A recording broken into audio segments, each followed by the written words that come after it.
بسم اللہ الرحمن الرحیم۔ السلام علیکم، میرا نالج ٹیوب چینل پر آپ کو ویلکم کرتا ہوں۔ حضرت علی کے فیصلے۔ ایک شخص اپنے غلام کو لے کر حضرت علی علیہ السلام کی خدمت میں آیا اور اس نے عرض کی، یا علی، میرے غلام نے میری مرضی اور اجازت کے بغیر شادی کر لی ہے۔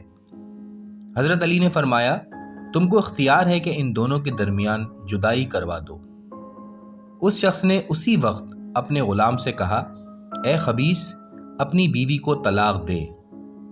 اس پر جناب امیر علیہ السلام نے غلام سے فرمایا، اگر تو طلاق دینا چاہتا ہے تو دے، ورنہ نہ دے۔ یہ سن کر وہ آقا بہت حیران ہوا اور حیرت سے پوچھا، مولا، یہ کیا معاملہ ہے؟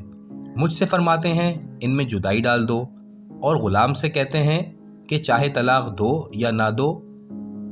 تو حضرت علی علیہ السلام نے فرمایا، جب تو نے کہا کہ طلاق دے تو اس کے معنی ہوئے کہ تو نکاح پر راضی تھا، کیونکہ نکاح کے بعد ہی طلاق ہوتی ہے، لہٰذا اس کا نکاح صحیح ہوا۔ اب اس کے بعد اس غلام کو اختیار ہے، چاہے طلاق دے یا نہ دے۔